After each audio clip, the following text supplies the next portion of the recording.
પ્રસંગ હતો કુળદેવીના ધામનો અને મનમાં હતી અપાર શ્રદ્ધા.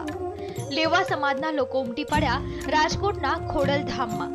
જ્યાં સુધી નજર પહોંચે ત્યાં સુધી બસ શ્રદ્ધાનો મહાસાગર જોવા મળ્યો. ખોડલ ધામના શિલાન્યાસ પ્રસંગે સવારથી ભક્તોનું ઘોડાપુર ઉમટ્યું અને આ ઘોડાપુરે ખેંચી વિશ્વભરની નજર.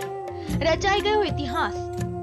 ભક્તિની શક્તિના રેકોર્ડ પર નજર કરીએ તો ખોડલ ધામના શિલાન્યાસ પ્રસંગે અંદાજે 21 લાખ શ્રદ્ધાળુઓ ઉમટી પડ્યા હતા. 48,000થી વધુ દંપતી જોડાયા શિલાપૂજન વિધિમાં. આ રેકોર્ડને નોંધવા માટે દરેક દંપતીને સિક્કો આપવામાં આવ્યો હતો.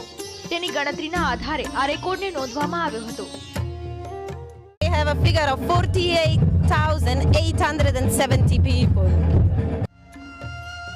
ખોડલ ધામમાં શિલાન્યાસ વિધિ સમયે શ્રદ્ધાળુઓના અભિવાદન માટે હેલિકોપ્ટરમાંથી પુષ્પ વર્ષા કરવામાં આવી.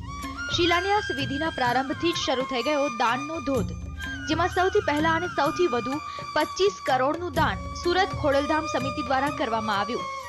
જે બાદ પ્રથમ 4 કલાકમાં જ દાનનો આંકડો 200 કરોડને પાર કરી ગયો હતો. તો એક દાનવીરે 51 એકર જમીનનું દાન કરીને ખોડલધામ પ્રત્યે પોતાની શ્રદ્ધા વ્યક્ત કરી હતી. આવા અનેક દાનના રેકોર્ડે માતા ખોડિયાર પ્રત્યે લેવા સમાજની ભક્તિને પ્રદર્શિત કરી.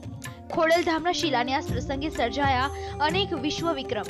પહેલા શિલાન્યાસ વિધિમાં 21,000 દંપતીઓ બેસવાના હતા, પરંતુ આ આંક વધીને 48,000ને પાર કરી જતા તાત્કાલિક ધોરણે નવી વ્યવસ્થા કરવામાં આવી હતી.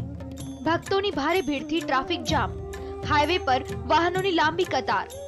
ખોડલધામના શિલાન્યાસને લઈને રાજકોટથી લઈને વીરપુર અને કાગવડ સુધી હાઈવે પર કલાકો સુધી ટ્રાફિક જામ રહ્યો અને વાહનોની લાંબી કતાર જોવા મળી. જો કે ખોડલધામના શિલાન્યાસ બાદ હવે કાગવડમાં મા ખોડિયારનું અંદાજે 250 કરોડના ખર્ચે વિશાળ મંદિરનું નિર્માણ કરાશે. મૌલિક મહેતા સાથે બ્યુરો રિપોર્ટ, TV9 ખોડલધામ.